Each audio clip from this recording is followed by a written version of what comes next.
just now are councillors Ken McLaren, Maria McGurk, John McNaughton, Jane Strang. We have Oliver Reid and Mary Creary also present.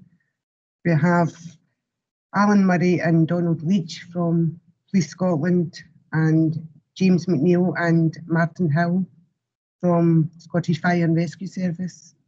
Okay, thank you very much for that. And welcome everyone. Any apologies? No. Okay. Any declaration of interest? No. Okay, thanks very much.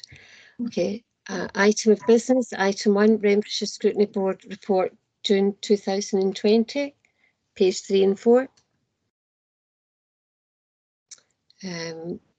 That'll be yourself, Alan.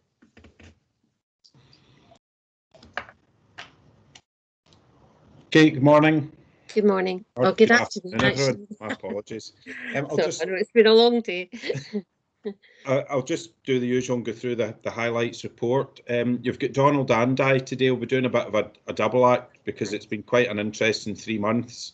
Yeah. So Donald will speak later about some things and come in, but please feel free to interrupt and ask any questions.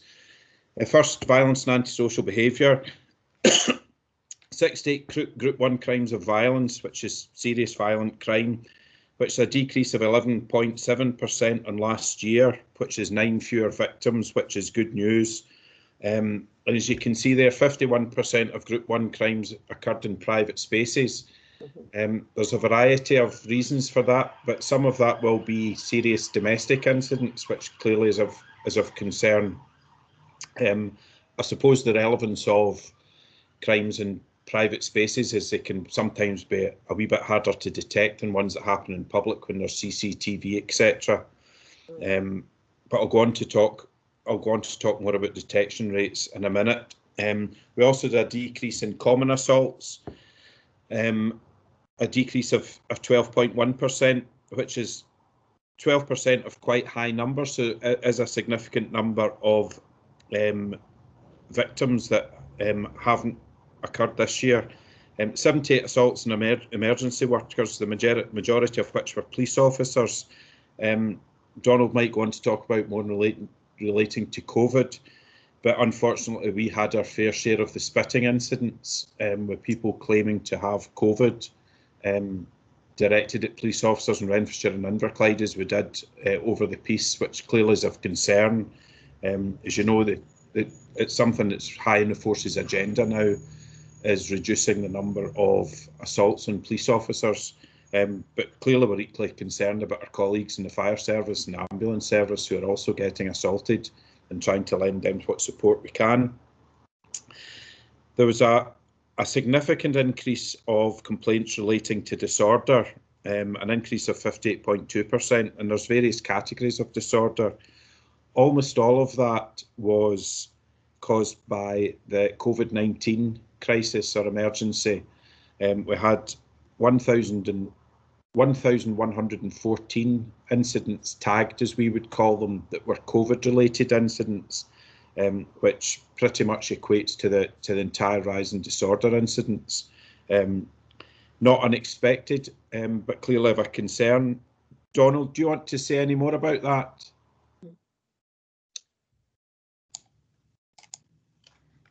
That's me, I'm on.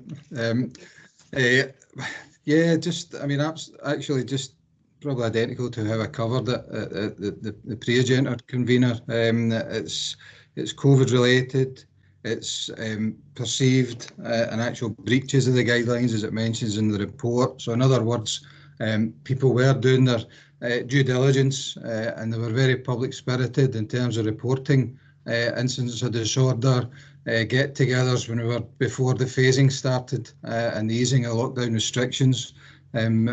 You know, the 1,000+ calls were about the parties, were about the get-togethers in public and private places, and each and every one of those we had to deal with and attend. And I'll touch a wee bit more in terms of our attendance regime over the piece, just in the spotlight section. But our officers were extremely busy dealing with these reports. And as I say, I'll cover the 4 E's all the way to enforcement just when we get there. But that is, as Mr. Murray has mentioned, that accounts for the rise. There is no other reason for the significant rise in disorder incidents. Okay, thanks very much for that, Alan. Thanks, Donald. And just going on, as you can see, 11 fewer serious assaults, so nearly a 30% reduction, which was great. And unfortunately, robberies increased by 11.8%, which was 2 additional victims, but obviously it's a serious crime, so we certainly wouldn't minimise the fact that it's only 2 additional victims. It's still a serious matter. Detection rate for serious assaults was over 84%, which is exceptional. As you can see, the robbery detection rate for the first quarter was 63.2%. Now, as you know, there's a 7 or 8 week lag between the end of the quarter and these scrutiny reports. Pleased to report a robbery detection rate now, year to date, is up to 82.7%, which is far more getting towards what we'd want and expect. As usual, robberies and serious assaults will continue to be a focus in Renfrewshire and Inverclyde. They're both a fairly high incidence in the area, and we are trying to tackle it proactively. Since the 1st of April, you say that 714 crimes have identified via police proactivity, which is up 33.7%. Part of that is down to an increase in stop search. As you know, stop search wasn't fashionable for a while, but it's still one of the major tools in our toolbox for proactively tackling crime. And I'm pleased to say that has increased and it's starting to bear fruit, both in detections and the number of weapons we're recovering through the streets of both Renfrewshire and Inverclyde. We still have a positive stop search rate hovering at about 33%. So far, we've done 611 stop searches with 252 positive. So I'm perfectly happy that these figures demonstrate we are searching the right people at the right time in the right place, and it is proportionately contributing to reduction in crime. If there's no questions in violence, I'll go on to acquisitive crime. As you can see there, theft by shoplifting has fallen by 42%. Whilst I'd like to be able to claim credit for that, I think it's almost entirely down to the fact that for the first 3 months of the year, so many shops were shut. It was really only corner shops, supermarkets, garages, etc. were open. So a lot of the shoplifting decrease is down to opportunity rather than any other factors. 92 house breakings, that included attempts house breakings over the piece over the first 3 years, over the first 3 months, which is an increase of 3 crimes, which again wouldn't minimise the significance of those extra 3 crimes. And house breaking both to commercial and residential premises does remain a bit of a problem. We are tackling that in a variety of fronts, and our detection rate has slightly improved, but it will continue to be a focus going forward. A real increase in cyber-related fraud, which brings its own problems. It's clearly more complex to investigate. Sometimes these are being run from abroad, sometimes not even in Europe, and it can take a while to trace down IPP addresses, etc., for devices that have been used to perpetrate these frauds. So I wouldn't pretend it's anything other than difficult, and I think it's something that police forces across the world are experiencing just now. The force is putting a lot of effort into making sure that our cyber detection rates can be as high as possible. There's 1 or 2 things coming on stream, but that will continue to be a problem, both with acquisitive crime and in relation to public protection. You'll probably see we've run a series of articles in the Paisley Daily Express. In my own column, I mentioned cybercrime quite a lot. Certainly we're grateful to the Paisley Daily Express for helping us with that. But cybercrime and bogus callers will continue to be a focus, and a lot of cybercrime can be avoided if people just follow one or two guidance about being absolutely sure about websites and phone numbers. That's not to blame the people themselves for being victims of crime, because the fault lies only with the perpetrator. But again, it's something that we're trying to get out a wee bit. Nearly all cyber crimes perpetrated involve an element of carelessness on the part of the victim, or lack of knowledge on the part of the victim. So we're trying to get as much information out about that as possible. And clearly, we're happy to work with the council, particularly Oliver and his department, around these things. Going on. Sorry, convener, I see your hands up. No, it's not. Sorry, it's not. My hand isn't up, sorry. Your electronic hand is up. Oh, is it? Yeah. I'll change that. Oh, right, okay. Okay, I might need help, Duncan, to get that down. I don't even know where it is. Okay, if you move the cursor, there should be the little bar will come up, and you've got show participants, little two people. You've got hide conversation or show conversation, and then the little hand. So just click on the hand again. You got that? No, I don't see the hand. Excellent, Dirk. If you just look on your status bar, Yeah. you see the little hand. If you just click on that again, it puts it back down again. Don't see the hand, sorry. I see the Status little. bar where you can switch your mic on and off. Oh, I see it there. I see Yeah. it So see the little hand. I'll carry on with. Yeah, I'm really sorry about that. Do carry on until I think where this damn thing is. Right. What? Do you want me to do it for you, Councillor McGurk? Do you mind? No problem. Oh, I think that's it down now, convener. That's it now. Right, apologise for that, Alan. So, public protection. And There was 106 sexual offences recorded, which is no change in the previous year, and 84% of these crimes occurred in private dwellings, as I'm sure you understand why that is, given the nature of the crime. yeah, 40% of these crimes were also cyber-enabled, compared to 26% in the previous year. So that gives you an idea of how these crimes are developing onto cyberspace. And there's some really upsetting crimes, and people being extorted and blackmailed, etc. Again, sometimes there is ways to combat that with a bit of knowledge, and again, we're trying to make sure that potential vulnerable people are aware of that. Yeah. Detection rate for sexual crime was 51.9%, which is down from the same time last year for the first quarter. But again, just with that lag, we're currently sitting year to date at 61.1%. So we've kind of recovered that position from the start of the year, and we're now getting more back to where I think we should be, and we're considerably above the force average. Again, you see the 79 missing persons. A great deal of them are vulnerable people going missing from young persons units, which I suppose is inevitability given the troubled nature of some of these individuals. And repeat missing person incidents continue constitute a significant proportion of the total.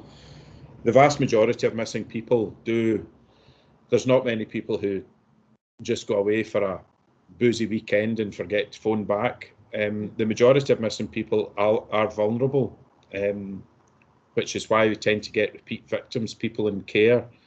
So again, it does take up a considerable amount of police resources, but it is police resources well spent, because it is people who are vulnerable, and 90% of the time need our help and those of our partners.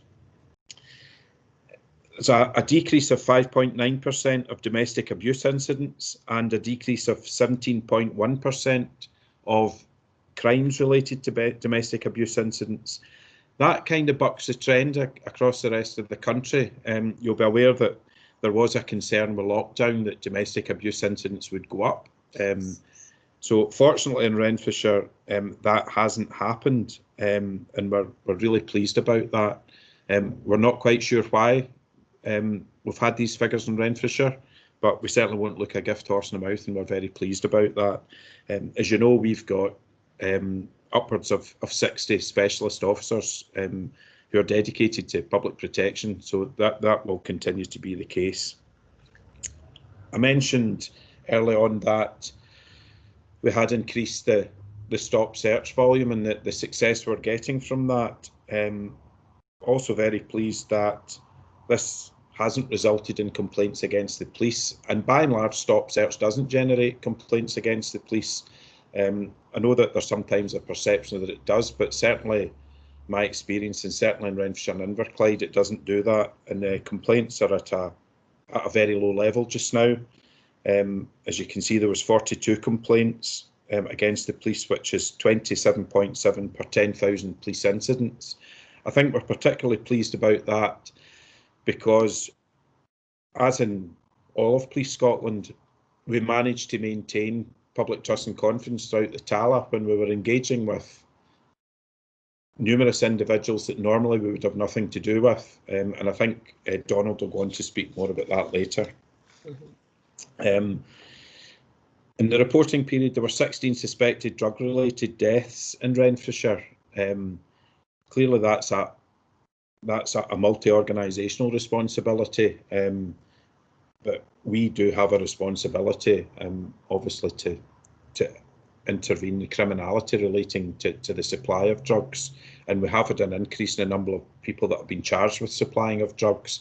But again, it's not a problem that either the police or any other organisation can solve. As you know, we do a lot of partnership work around about drugs death and drug and alcohol addiction, and I think the answer is just to keep doing that and keep being innovative in what we're doing.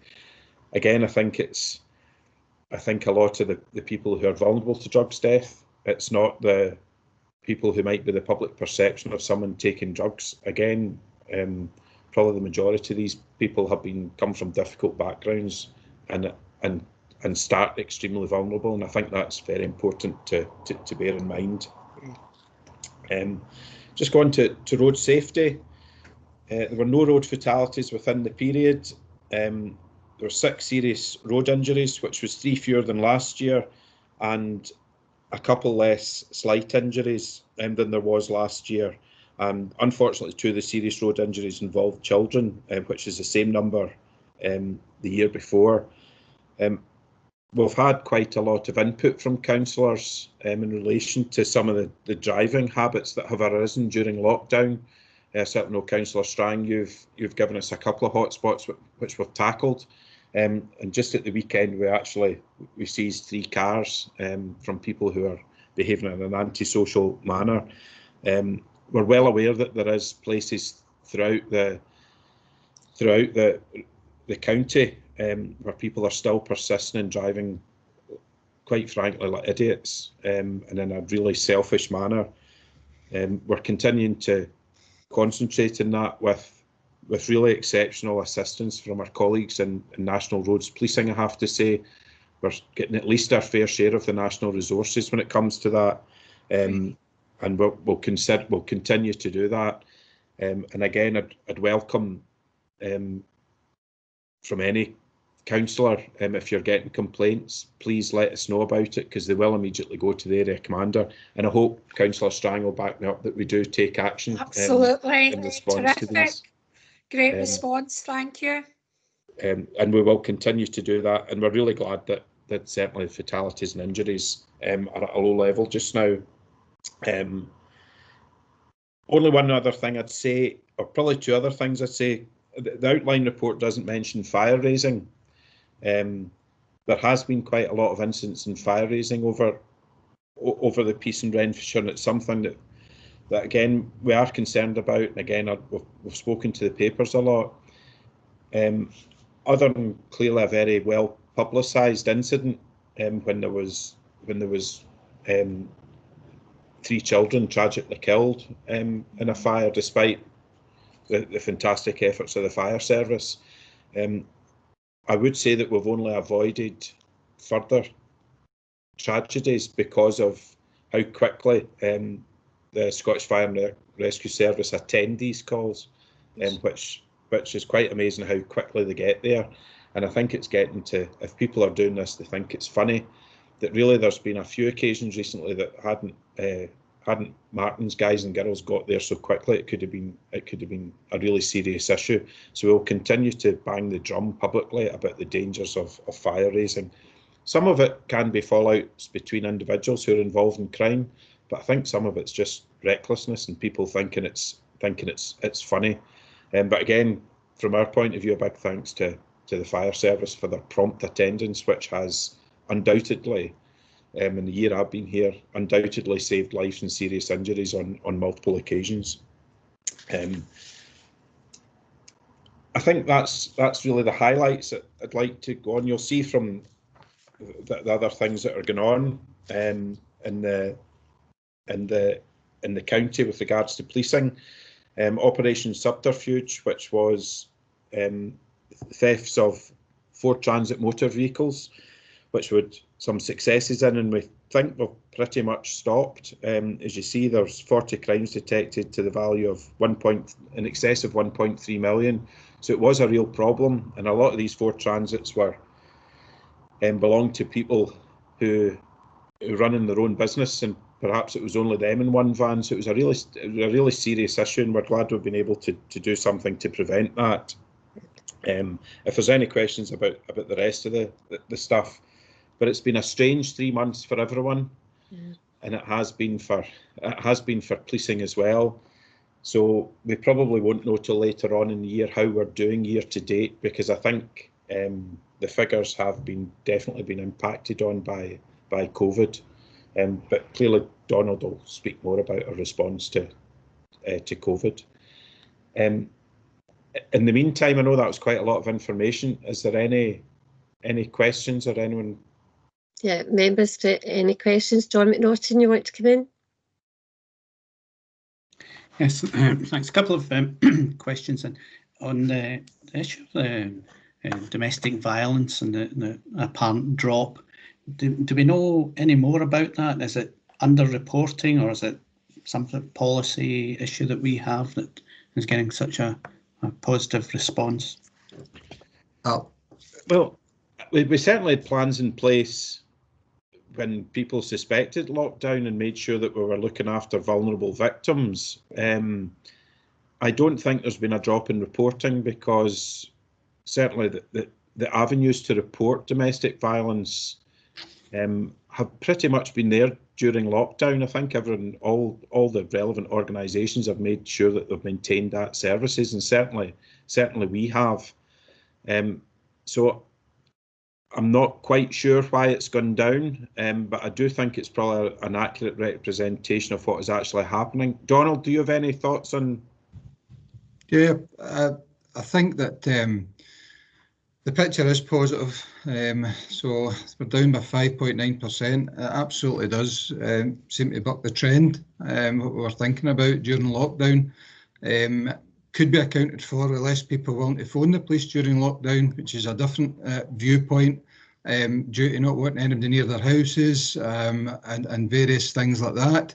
The lower conversion rate also means that, of the people that did phone the police, less of them are a victim of crime. So again, that can be looked at positively. So less violence and less predatory behaviour it's been occurring, and incidents are more likely to be minor disputes, where I suppose after our intervention they have been resolved. Also, I think just during a no crime incident, we've got an opportunity to give advice, to give guidance, and to signpost to other agencies, which often occurs and prevents escalation, probably into more serious incidents. And that's kind of how I would look at it. I think, Convener, Councillor McNaughton, I'd probably say too that, as I've mentioned before, this division's made a higher investment in our public protection unit than nearly all other divisions in Police Scotland. We have got more officers dedicated to that area of work. I think with domestic violence in general, and with our high detection rate for sexual crimes in general, I think that investment has borne fruit. We've also got our detective superintendent is very experienced in the area, as is our DCI, Lou Harvey. Obviously, for those of you who've met her will know how passionate she is about PPU. So I think we've made a big investment, but I also think it's paying off for us. Good. Councillor Kenny McLaren, you want to ask a question, Kenny? Yeah, it was just an issue that Councillor Max McLaren raised about kids hanging off the old bridge at Blackstone Road. You know, the bridge as you go out towards Candron, the back road to Linwood. Yeah. Apparently there were kids hanging about there, and I think it was dealt with at the time, but the issue was that they were hanging off it and uploading their actions onto TikTok, and I'm just wondering, is there a current spate of them, you know, is this the new sort of pastime for them, filming themselves doing reckless or dangerous acts, and is that anything that's been picked up elsewhere? I think probably there is a rising trend of kids filming themselves doing all sorts of things. I'm not specifically aware of that incident or any other incidents in Renfrew.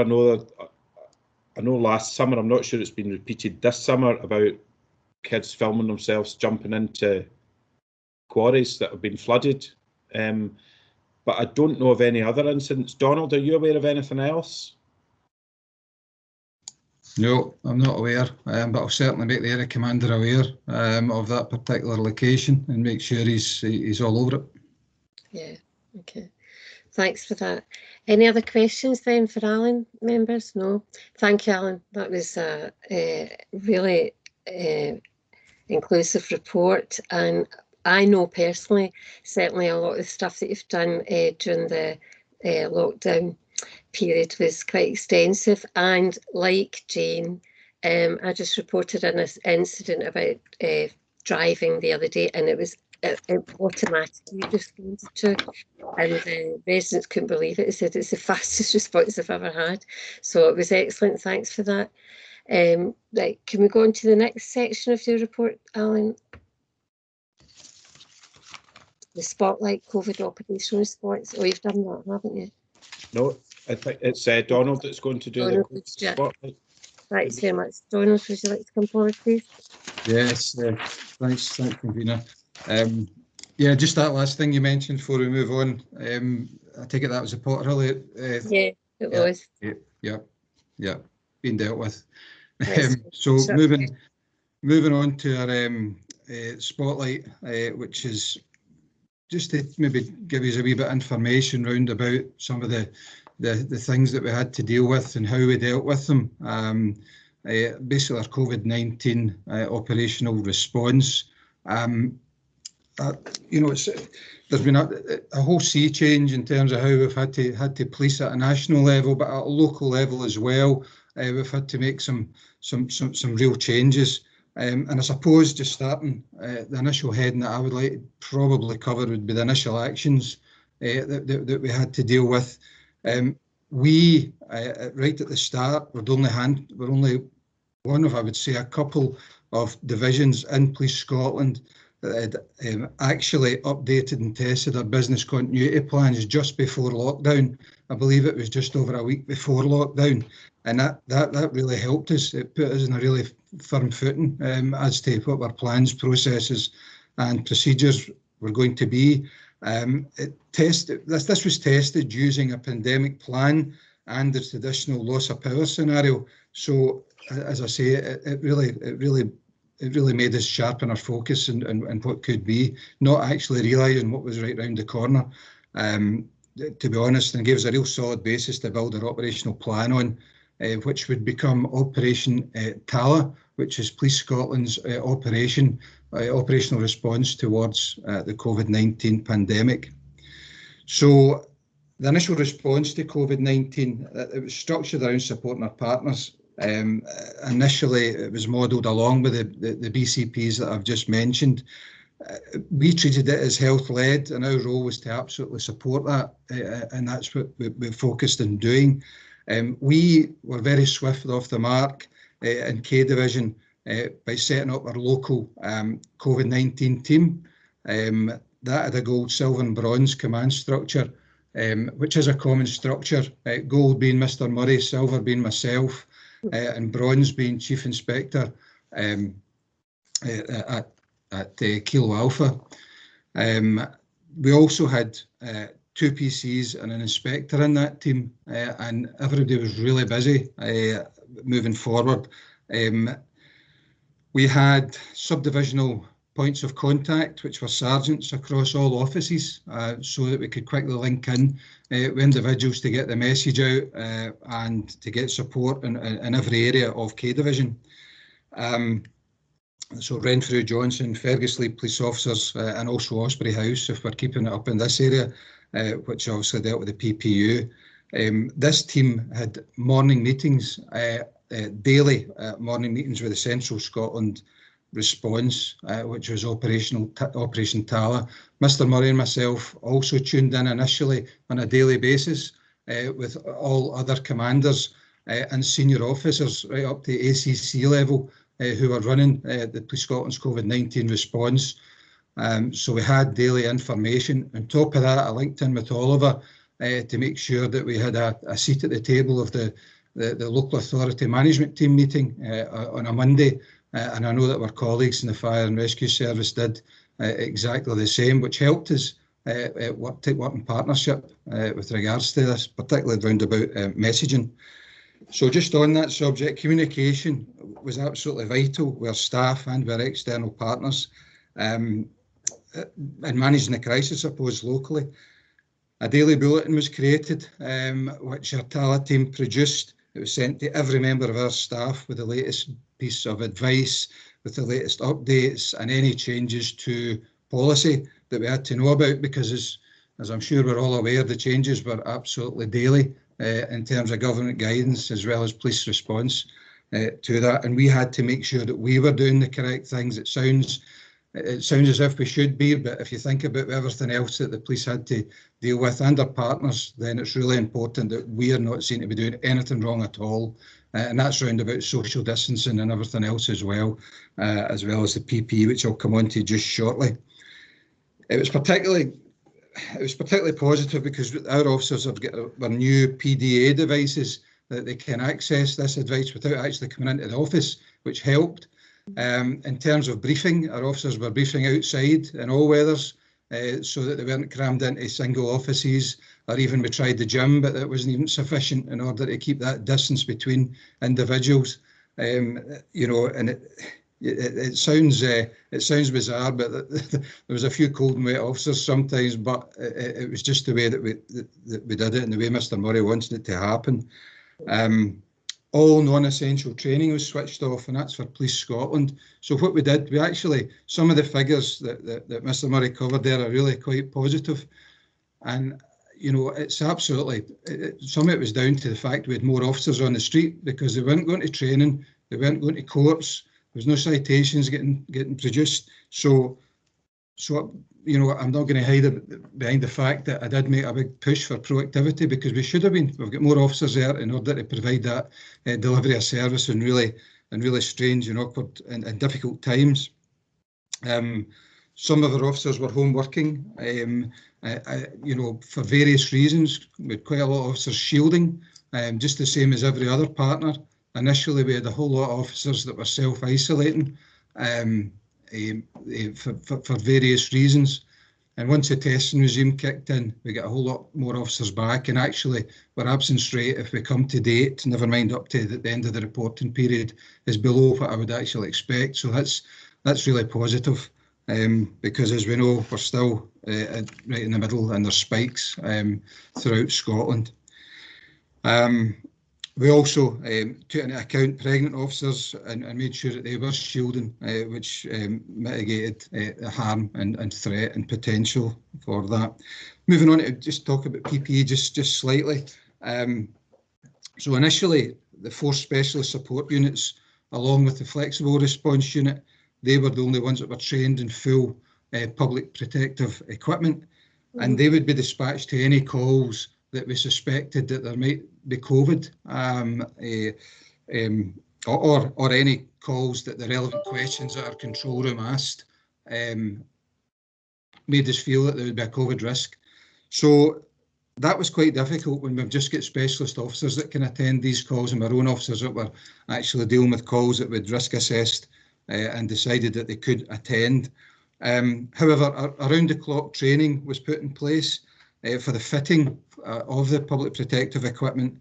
And this was at our force training centre in Jackton. It started at the end of March, and actually by mid-May, which is really super positive, we had all our operational officers trained and equipped, which logistically was a real challenge, but we met it, and that's at Police Scotland.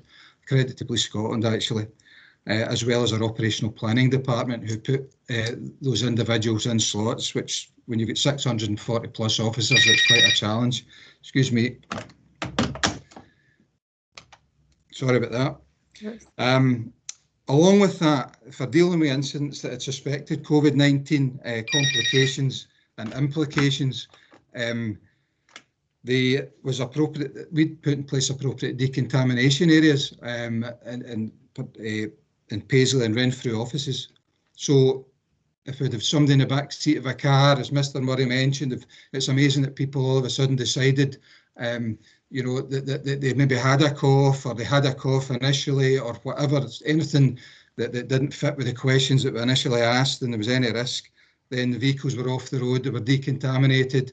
Some occasions officers were sent home for that 2-week period. Clothing taken, all the different protocols and procedures that we had in place without getting into too many details. And again, that's a real challenge when you don't have finite resource to deal with incidents. Credit to our Optala team, actually at Paisley office. They sourced quite a lot of local companies could supply the appropriate cleaning materials. And actually, we helped out nationally with the Police Scotland response with those sources, and with divisions from far afield getting deliveries from these particular companies. And our national procurement engaged with these companies and secured the resource early in the pandemic when the items were quite hard to come by. So again, that was down to just people going out there and finding out where we could get the stuff. Just because with the police, we don't have a stockpile in particular, so we had to make sure that was the case. I would say that physical distancing in our vehicles and buildings was and continues to be a challenge. Our officers need to be briefed and debriefed despite the challenges, because it's a huge officer safety situation. They need to have that information, they need to have that intelligence. We need to make sure that they're doing the job correct in all situations. So PPE had to be worn, fluid-resistant masks within vehicles, and 2-metre rule had to be put in place, and it's still the case. Obviously, when officers are sitting and they're neighboured up in cars, that can't be the case, but they're still really mindful of the safety of themselves and others. Just touching a wee bit on the presumption of non-attendance. So March until early July, that was the case. We actually, the presumption was of non-attendance unless we were really required to do so. We were still out and about, we were still going to prompt calls, we were still going to emergencies and making sure those were covered. But there was a lot of diary appointments put in place whereby slower time when officers actually don't have to go house to house, then they absolutely didn't. And some of that was national process and guidelines, and some Mr. Murray put in place, and rightly so, and there was absolutely no kickback with what we put in place nationally either. Early July, we changed it to a presumption of reduced attendance, early July onwards, and we have more local policing appointments put in place. We're now attending a whole lot more calls, and we're actually back to nearly business as usual, particularly with the majority of the licensed premises opening, and the calls that come from that. You had an input for the contact assessment model. I think it was spotlighted at possibly an earlier scrutiny board, so I'm not going to go into the details of that. basically, before the COVID lockdown, we had started the CAM procedure in K Division, so we were quite fortunate that we could go straight back to it. And the Thrive process round about risk assessment, the officers were well used to it, as were supervisors. So the 4Es, you'll have seen a whole lot about the 4Es in the media. Our policy throughout the pandemic, and I suppose in particular when dealing with the community around the breaches of the guidance and legislation, was to adopt the 4Es, engage, explain, encourage and enforce. And enforce in all occasions being the last of the 4 options. But we absolutely have had to do that on occasion. We've given out a significant amount of tickets, a significant amount of warnings, sometimes multiple tickets for people that just keep coming to our attention and are actually, they're just not taking any guidance on board. So we've had to push enforcement. However, in saying that, it needs to be recognised that it is always a last resort in this particular situation. And I've got to say that local and national media have been really, really overwhelmingly supportive with regards to that and the approach that we've actually taken. The same, the compliance with the community, just one or two points and then I'll finish off. I realise that I'm going on a bit, but it's quite important to cover it because I really think it's super important that everybody understands some of the issues that we've had to deal with. As I say, the support for our local our partners and elected members has been absolutely fantastic as well, and it's got to be recognised in this forum. With regards to anything else, I could go on a wee bit more, but I think that's the big hitters round about our COVID operational response, and I would welcome any questions round about that. Thanks very much. Anybody any questions or comments? No. Thanks very much. Thanks for that, Donald. I think that was very informative. Thank you for that. Can we go on to item 3, please? Renfrewshire Performance Report. And is that you, Martin? I'm just going to let the area commander introduce yourself first, convener. Yes, please do. Yeah, that is great. Convener and colleagues, thanks very much for the chance just to say a few words before I bring Martin in to go through the report. So you'll probably know that I've taken over for Graham Binning, and I'm just back from holiday just on Monday there. So I just wanted to make a kind of personal outreach to each one of you, just to say that I'm absolutely enthused to be here and really energetic and ambitious to keep the next chapter of where the Scottish Fire and Rescue Service in terms of partnership will be across the 3 local authorities, but specifically for Renfrewshire at this point. So I'll give you just a slight wee bit of backstory. I was a previous LSO in Argyll and Beauties, West and Bartonshire, and for the last year and a bit, I was the head of service delivery out in the East. So I'm absolutely delighted to be a bit closer to home and, let's say, working with a great bunch of people, both internally and looking forward to that kind of partnership and outreach across the council and partners across the next number of months and weeks ahead. And I guess from a warm-up position, Marty, that's about as good as it gets. What I'll do, convener, if it's okay, I'll bring Martin in just to go through the performance report. And very similar to Alan and Donald, it's been a very, very unusual period of time for us. We're seeing some real strange figures in terms of reduction that you really can't put your finger on, in terms of probably just lining it back up to forensically examining that against COVID and the lockdown processes and so on. And very similar to what Alan had said there, I think it'll be probably a period of time before we can actually get a decent benchmark in terms of that year-on-year kind of performance figures. But if you're okay, convener, and I'll bring Martin in, and again, any questions, just feel free to ask Martin and myself, and we'll kind of tag team the report, and we'll probably do the same for the spotlight in terms of the COVID response. Okay, but thanks, convener. Thank you. Thanks very much, Jim, and very welcome to see you, Jim. Martin, sorry. Please. Yeah, thank you, convener. I'll just go through the report in the normal way. You'll forgive me if I defer to Mr. McNeil from time to time, just to see if he has anything to build upon what I'm saying. If I could take everybody, please, to page 4 and the activity summary there. So what we see is that our activity levels, if I go to the top line figures at the top, are down slightly. And a la some of the police reporting, I think it would be reasonable to make a correlation there. with the pandemic and certainly the start of the lockdown arrangements, when we observed a notable increase or a decrease in our operational activity due to the fact that most people had ceased going about much of their daily business.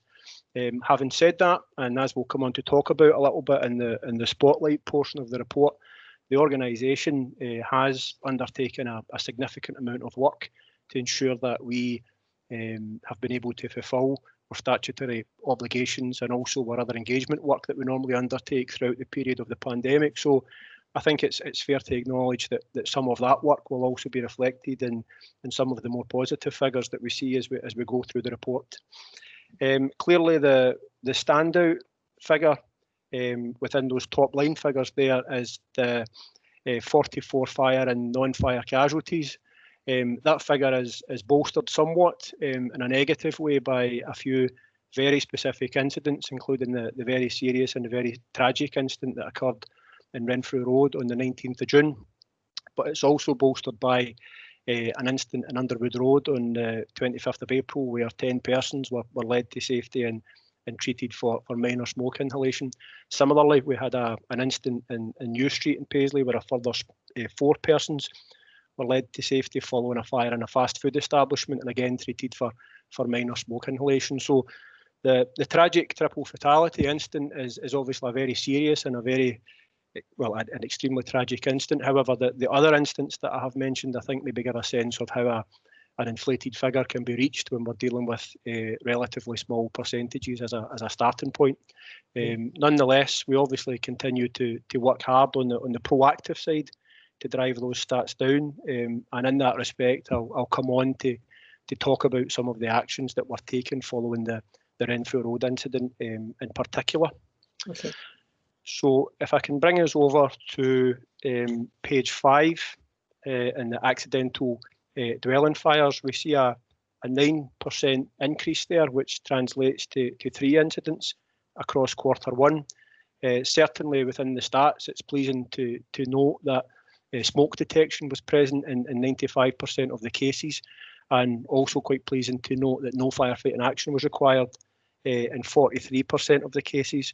So before I pass over to Mr. McNeill, just in case there's anything he wants to build upon, just to touch on some of the work that's been ongoing within our own organisation in response to the figures that we see before us. I've spoke before about the Make the Call campaign, so that's been very prevalent during the lockdown arrangements, and that came about really at the start of the lockdown period, when a small increase nationally was noted in house fires and accidental dwelling fires, and the service were very quick and very agile to try and make a difference there. So the Make the Call campaign was launched nationally. We've picked that up obviously within Renfrewshire.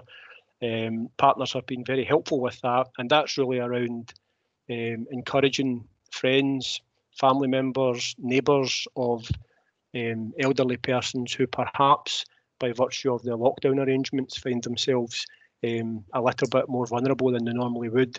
If you assess them against particular factors such as living alone, in some cases perhaps the potential for increased amounts of alcohol, the presence of medical oxygen in the home, and so on and so forth. So we've been very keen to identify these types of people and ensure that we are, along with partners, taking all the measures that we can to keep them safe. So that's just some of the work thus far that's been ongoing in that respect. And if I can just hand over to Mr. McNeill in case there's anything he wants to say on that.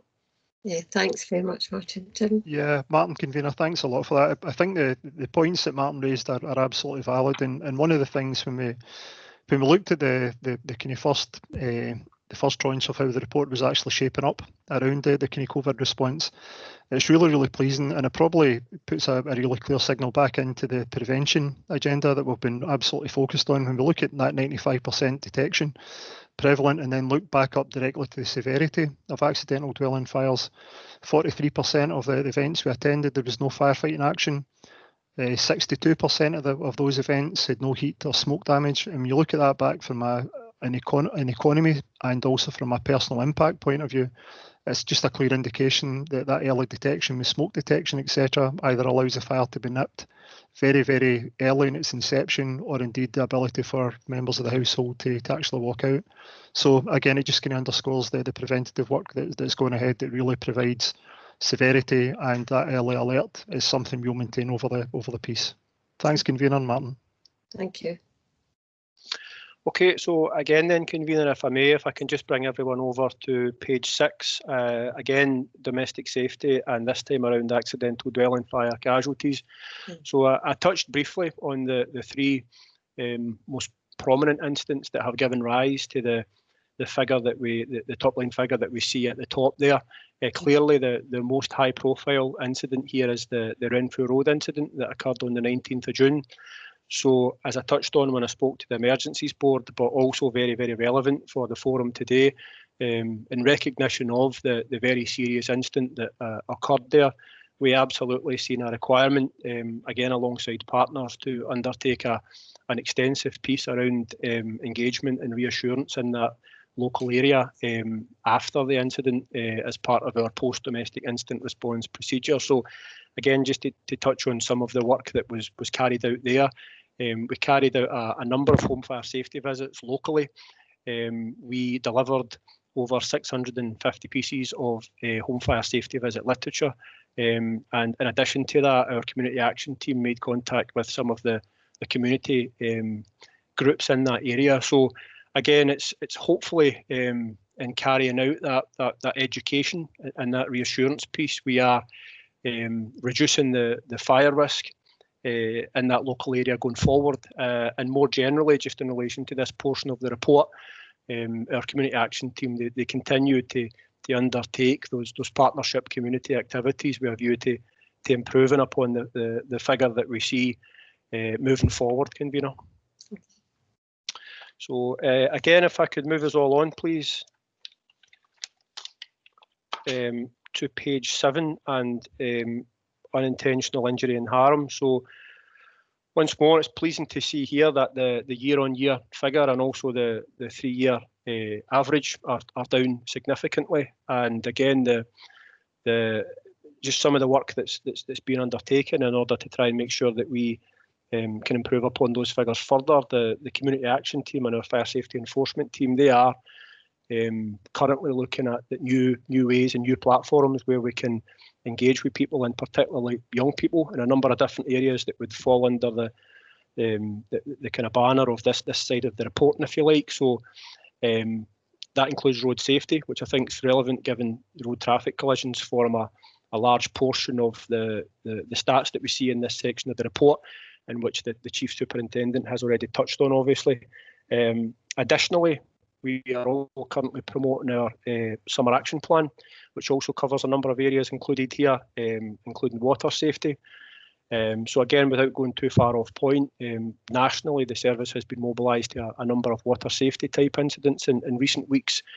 And there's obviously a correlation between these incidents and the recent mostly favourable weather. So we know how appetising watercourses can appear in warm weather, and that's where a lot of the danger arises. So it remains to be seen just how much remains of that good weather, but nonetheless, we are currently pushing out advice and guidance around water safety in Renfrewshire with the aim of keeping people and particularly our young people safe.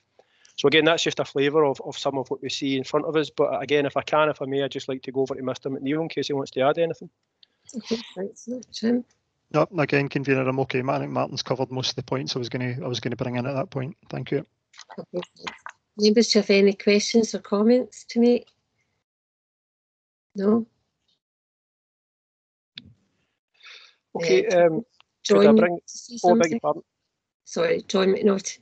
Yeah, thanks, Convener. Just a quick question. I mean, it's obviously, notwithstanding the tragic incident in Gala Hill, it's an excellent set of figures that you're producing, but just taking you back to the unwanted fire alarm signals, and I see we've got, on page 4 of your report, it's got the economic cost of that. Previously you've reported on the pilot, I think it's East Renfrewshire, that was underway on the pilot scheme to reduce that. Has that been delayed with COVID, or is it still going ahead? Convener, are you okay for me to come in? I'll answer Councillor McNaughton. Councillor, thanks very much for the question. Part of the kind of early pre-planning around our COVID response was probably based on the lack of an understanding of potentially the number of staff that we may have available at any given time across a 24-hour period of time. So one of the primary concerns was how do we posture for that 100% operational availability right across the organisation. And part of the early pre-planning was around a reduction on the predetermined attendance to UFAS type events. So what has happened is as part of our COVID planning, we have reduced our mobilisation down to one appliance to a non-life risk type event. So that gives you a direct impact on, rather than sending 3 appliances, you're only sending the one. And I guess it's also symptomatic of premises not being open, and therefore the potential for human intervention around unwanted fire alarm signals. The demand's been kind of taken out a wee bit, but there's been a number of pilots, a number of kind of local interventions where the responsible person within the premise will look to identify if there is a fire in whatever zone before a call's been placed back to either the call handler or back into control before we're mobilised. But the things will start to untease itself once we actually step away from our current posture, which is from a life risk event, we will send a full predetermined attendance, but normally under a non-life risk, we will just send one appliance. So we're seeing that's how we're seeing that 11% reduction. But even with that 11% reduction, to look at £230,000 of physical cost, revenue cost, it gives you an idea of a fair chunk of revenue money that could be redirected and time that could be redirected elsewhere into our prevention agenda. Councillor, does that help? Councillor Norton, yeah. Yep, thanks for that answer. I mean, I think the one I was referring to is something like Take 5, that initiative, and it's just I'm keen that it may well have been delayed, but I'm keen that it's rolled out in Renfrew as soon as it's available. Yep. Councillor, thanks for that. Yeah, there are a couple of things in there. The Take 5 is probably signposted back into domestic false alarms and alarms that's raised. I think maybe Martin touched on that, but I can give you the assurance we have a number of plans, a number of options that we will exercise once we can get in a position where we can step away from our current posture of, let's say, that predetermined attendance that puts Scotland in the same footing. So I can give you the assurance we'll look at every option to try and reduce where we can every event of unwanted fire alarm, either domestic or within commercial premises. Okay, John. Yeah, thanks very much for that. Item 4, spotlight on the fire and rescue response to COVID-19 pandemic within Renfrewshire. Councillor, apologies, I'm not quite finished. The elements within the report. My apologies. Sorry, do you know what it was? I went on to the next page. I apologise for that. Carry on. That's okay, Convener. If I can take everyone over then to page 8, please.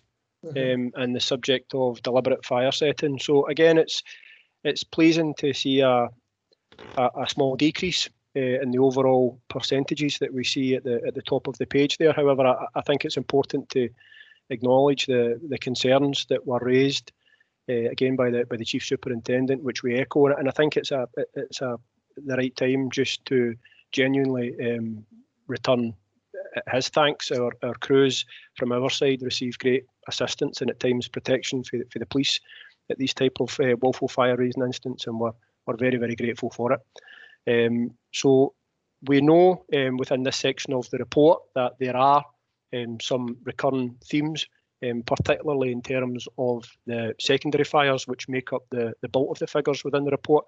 And I think that's why, again, it's just that reassurance that we are very, very keen to work with the council, the police and other partners to eliminate the fire risk in some of these recurring spots, such as the Thornley Park campus and Well Meadow Street and some of the areas that we know well. So we are hopefully making some progress in those areas. But again, working with the CAT team and others and working through the hub, we are striving to make those targeted interventions, and as much as we can have instances of fire loading removed before we get to the stage where we are attending incidents. But generally speaking, we acknowledge that there are some frustrations around these hotspots in these instances, but we as a service, we share these and will continue to do the very best we can just to drive down deliberate fire setting locally. And again, if I may, I'll just defer over to the area commander on that.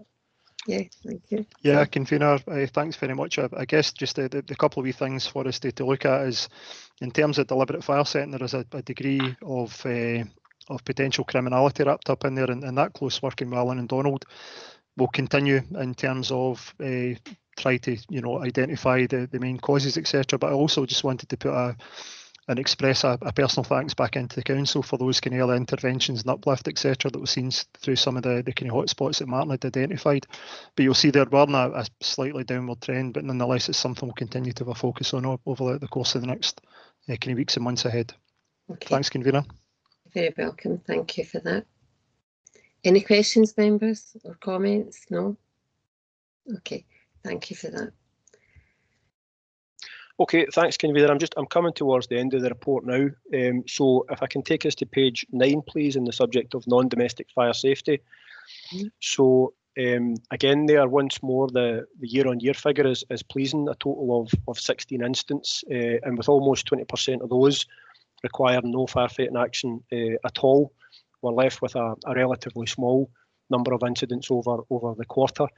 Again, though, I would come back to the summer action plan that I touched on prior. So a number of elements contained within this part of the reporting within the report are contained within that summer action plan in respect of safety, fire safety, not just in the home, but around the home and cooking outdoors, etc. So we would hope, whilst acknowledging the positivity around the slight decrease in the percentage levels, that we would be able to keep those figures down if possible.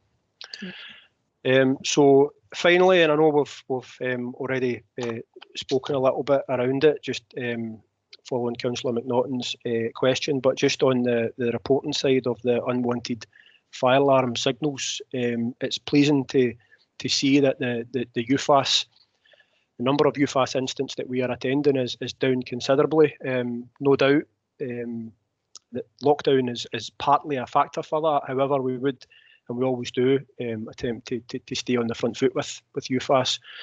Going back to the front portion of the report and the point that was acknowledged previously, we're reminded that unwanted fire alarm signals account in monetary value of, the figure was almost £230,000 or just over. And we also have another number of significant drivers within the organisation in respect of unnecessary blue light journeys, the wear and tear on our fleet, and obviously most serious of all, the potential for one of our appliances to be attending an instant that it's not required that and perhaps not readily available to attend another. So it's really just that assurance, as the area commander's already provided, that the CAT team and others, and as an area, we continue to work with stakeholders and targeting those repeat offenders and engaging positively. So that figure is, albeit perhaps skewed lightly from the lockdown world in which we found ourselves, it's pleasing, but we now have to work hard to keep it down.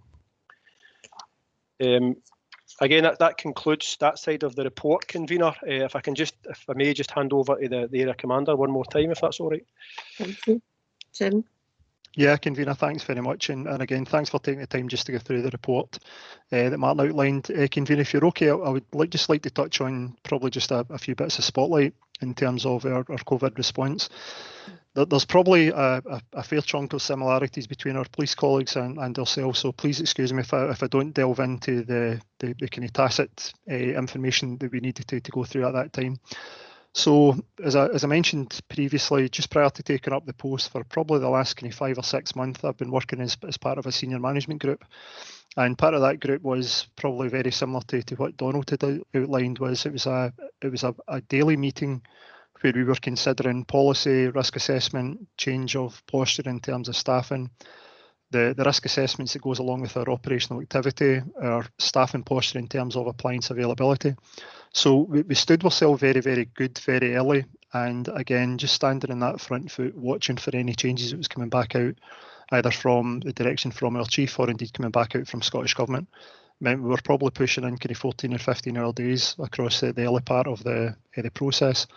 However, that stood us in really, really good stead. Very similar to police colleagues, we identified early that there was issues around PPE and the ability to use more or less the physical protection in terms of particulate mask, etc. We looked at how we were able to stand up and support our medical colleagues in terms of paramedics with responses to hospital cardiac arrest, or indeed the responses to dealing with people who were subject to COVID. We set up some early Sodexo engagement, which is our internal contracting teams, and we set up specific units where we could actually deploy in to do deep cleans around some of the contamination that was identified either through somebody who'd self-isolated or self-presented at that period of time. So we ranged at the spike, I think we were setting up about 280 people who were either self-isolating, probably about 10 people who had confirmed COVID at that time. And we've seen that decrease over the piece to, I can declare just now that we've currently got 3 people with COVID and 65 people across the organisation who are self-isolating and shielding at this present time. But we're very focused on the kind of here and now. We're very focused on our recovery plans. We're very clear on that recovery planning process needs to be totally aligned with the recovery planning processes with our partners, and that piece of work is ongoing. So that strategic management board and the kind of co-team are looking at the lessons learned and how we actually start to creep back into the new normality. But one of the things we highlighted kind of very early on was our posture was always around how do we maintain our statutory obligations at this time, and more importantly, how do we support those most vulnerable within our communities. So right across that piece, we looked at very forensically into how we could still deliver our services to those most at risk, and the CAT team and our operational crews really stood up to the mark on that and went above and beyond what we'd expect from them, to be honest with you. Our absence levels maintained about 3.5% throughout that period, which is a really, really positive outcome. And just to give you some kind of facts and figures, we fitted across this quarter in Renfrew, we fitted 145 smoke detectors. We supplied 20 sets of fire retardant bedding and 2 firebox blockers. And within that, there was also 74 home fire safety visits. There was also PDI activity that was undertaken across every operational incident we go to. So, a number of really, really focused outcomes that's probably put us in a good position from an area perspective. But we're still not out of it, as you can imagine. We were still very much dealing with potential, as Alan and Donald had mentioned, where the spikes may occur, staff that may present themselves, the impact of that through test and protect and so on. But I find myself in a really good position, and I don't think greatly that the impact in COVID has had a dramatic impact on how we delivered our services across the piece. Exceptional times, but we had exceptional people to step up into the mark during that. And convener, if it's okay, could I just bring Martin back in just from a local perspective? I just wanted to give you that kind of high level kind of understanding. Martin, just for any other points you want to raise? Thanks. I don't think there's too much just on the back of what Mr. McNeil said there. I think locally we faced a similar challenge to what he's outlined in respect of maintaining the statutory obligations of that frontline service that people rely upon, but at the same time keeping not just our own people safe, but the communities that we serve. I think as I've spoken about previously at the emergencies board, there was a strong focus on resilience, obviously, particularly around the potential for us to lose a significant portion of our workforce at any one time locally. So with that in mind, and again, apologies because I'm repeating myself to some people who are on the call, but there was an extensive piece of work undertaken with regards to modelling and how we would move around our resources should we require to do that as a result of absence levels in order to have the optimum coverage that we require. But I think it's a tribute to our staff, really, that at no point were those staffing levels or that resilience, none of that was actually pressure tested significantly in the way that we thought it might be. I think the only other element that's maybe worth mentioning was the CRAG, the community request for a assistance group, and that was really just a focus from the organisation around not simply looking inwards, but basically an appetite, an organisational appetite from gold level down to support local communities and local resilience partnerships at a time of great need, obviously. And that was about within each command area, giving each of the senior officer teams the ability and the mandate to be agile and respond to these requests for assistance in the spirit of how they were received. So nationally and locally, that led to us deploying a lot of our staff into the community effort. Those staff who in the early stages couldn't be engaged in their normal work, they were redeployed delivering food parcels and prescriptions and such like. So again, we're very, very grateful to our own people that they stood up and volunteered to assist in that way. And I don't think there's too much I have to add in addition to that, convener. No, thanks very much for that. Thank you for that. Any comments, members? Jane, John, Kenny, I don't know if Kenny's away now. But thanks very much for that. No, I know that. Thank you. Jane, do you want to come in? No, I'm just saying that's fantastic work being carried out by both the police and the fire services. You're absolutely right. I mean, I chaired the emergency board, so I know that every week there was massive changes coming through and Yeah. huge tasks ahead for all staff in the sector, both in the council and yourselves. Yes. But Anya's just took it on board very quickly. It was quite amazing how they've continually changed every single week. So I think, and certainly I'm getting feedback from the community, they certainly felt it. They felt they were well looked after by all the services, and I have to thank you on behalf of them.